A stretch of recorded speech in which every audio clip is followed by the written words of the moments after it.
చూస్ country delight, live better. ఇప్పుడే country delight app ని download చేసుకోండి. బాగా మారుమూల నియోజకవర్గం కదా మీది, ఒరిస్సాకి దగ్గరలో బోర్డర్ లో ఉంటుంది.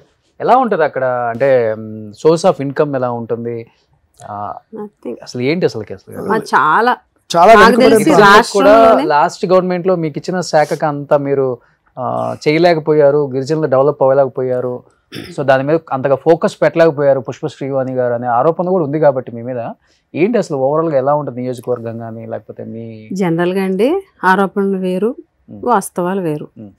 ఏమీ చేయలేదు అని అంటే నేను చేశానని చెప్పుకోవడానికి కూడా నాకున్నాయి. అంటే చరిత్ర అనేది ఎవరు తీయలేరు. ఇప్పుడు నేను మంత్రిగా ఉన్నప్పుడు, గిరిజన సంక్షేమ శాఖ మంత్రిగా ఉన్నప్పుడు జగన్మోహన్ రెడ్డి గారు ఒక మంచి ఆలోచన, దగ్గరగా 3 లక్షల ఎకరాలకి 1,70,000 మందికి ROFR పట్టాలు ఇచ్చాం, పోడు పట్టాలు. ఆ పోడు పట్టాల కోసం కొన్ని దశాబ్దాలుగా రోడ్లెక్కి ఫైట్ చేశారు. అంటే మేము సాగు చేసుకునే భూమికి మాకు హక్కు కల్పించండి అని. ఎవరు పట్టించుకోలే. అప్పుడు రాజశేఖర రెడ్డి గారు ఉన్నప్పుడు కొంతమందికి ఇచ్చారు. మళ్ళీ జగన్ గారు వచ్చిన తర్వాతే 1,70,000 మందికి 3 లక్షల ఎకరాలు, 2 ఎకరాలు దాటి లేని వాళ్ళందరికీ 2 ఎకరాలు కంపల్సరీ చేస్తూ అటు ROFR పట్టాలు కానీ DKT పట్టాలు కానీ ఇవ్వడం జరిగింది. అది హిస్టరీ. అది నేను మంత్రిగా ఉన్నప్పుడే జరిగింది. నేను చెప్పుకోవచ్చు, తరతరాలు చెప్పుకోవచ్చు, నా హయాంలో జగన్మోహన్ రెడ్డి గారు ముఖ్యమంత్రిగా ఇన్ని ఇచ్చాము అని. అది చాలా ట్రైబ్స్కి చాలా అవసరమైనటువంటి ఒక పథకం అనమాట ROFR పట్టాలు అనేది. అలాగే ఇంజనీరింగ్ కాలేజ్, కురుపం కాన్స్టిట్యున్సీ గురించి చెప్తున్నాను. ఇంజనీరింగ్ కాలేజ్ 150 కోట్లు 102 ఎకరాలతోటి స్టేట్కి ఒకే ఒక ఇంజనీరింగ్ కాలేజ్ వచ్చింది, గవర్నమెంట్ ఇంజనీరింగ్ కాలేజ్, JNTU వారిది. అది కురుపంకి నేను తీసుకురాగలిగాను. మా పార్వతీపురం మన్యం జిల్లా అనేది ఇప్పుడు విజయనగరం జిల్లాలో ఉండేది. కురుపం నుంచి ఇంత దూరం నుంచి, గుమ్మలేశ్వరపురం నుంచి దగ్గరగా 100 కిలోమీటర్ల అవతల 2-2.5 గంటల ప్రయాణం చేసుకుని వెళ్ళవలసి వచ్చేది. జగన్మోహన్ రెడ్డి గారు ముఖ్యమంత్రిగా పార్వతీపురం మన్యం జిల్లా చేసుకోగలిగాం. అందులో ఖచ్చితంగా కీలక పాత్ర మాది ఉంది, నేను గర్వంగా చెప్పుకోగలను. సెంట్రల్ యూనివర్సిటీ తీసుకురాగలిగాము. ట్రైబల్ సెంట్రల్ యూనివర్సిటీ TDP గవర్నమెంట్లో అటు కొత్తవలస వెళ్ళిపోతే విశాఖ సైడు సాలూరు కాన్స్టిట్యున్సీ మళ్ళీ మా పార్వతీపురం మన్యం జిల్లాలోకి తీసుకురాగలిగాం central university, tribal central university. పార్వతీపురంకి medical college, multi speciality hospital. మళ్ళీ ఆ మెడికల్ కాలేజ్ వచ్చి కురుపం కాన్స్టిట్యున్సీలో ఉలుభద్ర దగ్గర సైట్ ఐడెంటిఫై చేసాం. పాలకొండ కాన్స్టిట్యున్సీకి మల్టీ స్పెషాలిటీ హాస్పిటల్. ట్రైబ్స్ కోసం ఇదంతా తెలుసు మీకు నియోజకవర్గం. మా కాన్స్టిట్యున్సీలో నేను వేసిన రోడ్లు 180 కిలోమీటర్ల రోడ్ వేసా. ట్రైబల్ వెల్ఫేర్ డిపార్ట్మెంట్ లో నేను మినిస్టర్ గా ఉంటూ 180 కిలోమీటర్ల రోడ్డు నాకు తెలిసి స్టేట్ ఫస్ట్. నాకు ఒక కాంట్రాక్టర్ చెప్పారు, మీదే హైయెస్ట్ అమ్మా 180 కిలోమీటర్లు స్టేట్ లోనే అన్ని రోడ్లు వేసారని. వీళ్ళు ఏం చెప్తారంటే అసలు ఏమీ వేయలేదు. ఏమి వేయకపోతే ఇప్పుడు తిరిగేవన్నీ ఏంటి? ఇప్పుడు మేము వేసిన రోడ్లు ఎలక్షన్ ముందు ఫార్మేషన్లో ఉన్నాయి, ఎలక్షన్ అయిపోయిన తర్వాత అలాగ ఎలక్షన్ కోడ్ కంప్లీట్ అవుతాయి కదా, అవి వెళ్ళి రిబ్బన్ కటింగ్లు చేస్తున్నారు మేము వేసిన రోడ్ని. వాళ్ళు ఏదో తెచ్చినట్టు 1.5 year అవుతుంది. ఎన్ని రోడ్లు తెచ్చారు? 2-3 రోడ్లు అంతే. కానీ ట్రైబల్స్లో కొంచెం ఈ 30-35 సంవత్సరాలకే వృద్ధాప్యం వచ్చేస్తుంది కదా. అలా ఏం లేదు, ఫుడ్ అంటే సరైన 50 years వరకు ఉంటుంది. 50 years వరకు బాగా, 50 years వరకు, 50కి ఓల్డ్ అయిపోతారు. అలాగని 8 years 100 years ఉన్న వాళ్ళు కూడా ఉన్నారు.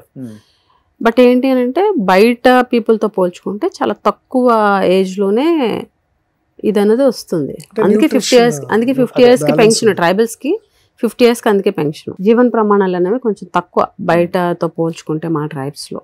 కానీ పరీక్షిత్ గారు ఒకటి ఉంటుంది, పేరుకే ఆమె మంత్రి, ఆమె డిప్యూటీ చీఫ్ మినిస్టర్, కానీ షాడో మంత్రి, shadow deputy chief minister Parikshit Raju. ఈ మాట ఏకీభవిస్తారా?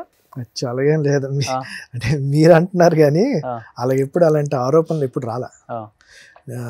తను కొత్త కాబట్టి తనతో పాటు ఉండి చక్కదిద్దాలని అనే క్రమంలో ఆ పేరు వచ్చిందా బయటికి, లేకపోతే? అంటే లేదండి, ఫ్రాంక్గా అంటే మీరు బయట కూడా కనుక్కుంటే అలాగెప్పుడు లేదు.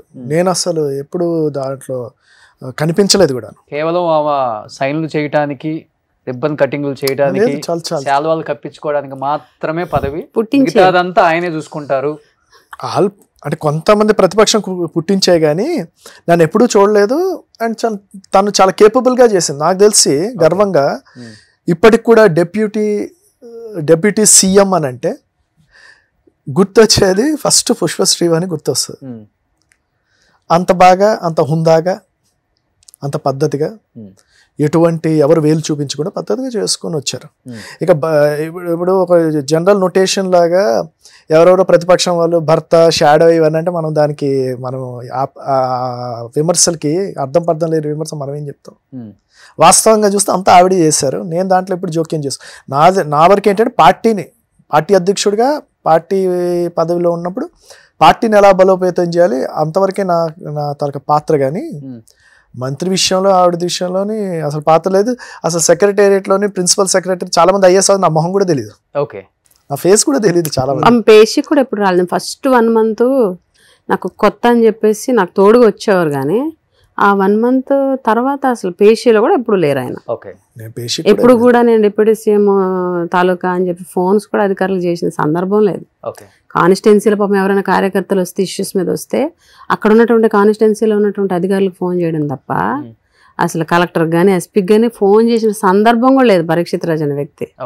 చిన్న ఏజ్ లో పవర్ ని బాగా ఎంజాయ్ చేశాను అనేది ఎక్కువ ఉంటుందా మైండ్ లో, లేదా ప్రజలకు మంచి చేశాను చిన్న ఏజ్ లో అనేది ఎక్కువ అనిపిస్తుంది మీకు? అసలు ఒక ఆమె ఫ్లోలో ఇంటర్వ్యూలో చెప్పేశారు పవర్ ని బాగా ఎంజాయ్ చేశాను, ఆ సైరన్లు అది ఇది మినిస్టర్ వచ్చిందని నా ఇంటర్వ్యూలోనే చెప్పారు.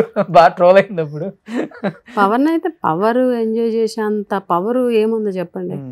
మాకు 3 years నేను మంత్రిగా పనిచేసింది. 3 years లో 1.5 year కరోనా. ఎవరిని కలవడానికి లేదు, ఎవరి దగ్గరికి వెళ్ళడానికి లేదు.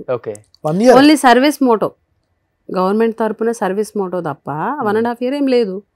ఇంకో 1.5 yearలోని మనం చేయగలిగింది నేను డిపార్ట్మెంట్లో చేయగలిగి ఈ రోజుకి కూడా మచ్చ లేకుండా, అసలు ట్రైబల్ వెల్ఫేర్ డిపార్ట్మెంట్లో ఇప్పుడున్నటువంటి ఏ డిపార్ట్మెంట్ వాళ్ళన్నా ఒక మచ్చ లేకుండా నేను చేయగలిగా. కానీ వినేవాళ్ళండి మీ మాట? చాలా చిన్న ఏజ్, ఏంటి ఒక రెస్పెక్ట్ ఇచ్చేది, మాట అనేది మాకు వాళ్ళు చెప్పారు పెద్దోళ్ళు, అసలు వాళ్ళని అడగండి, ఇట్లాంటివి ఏమైనా వచ్చాయా?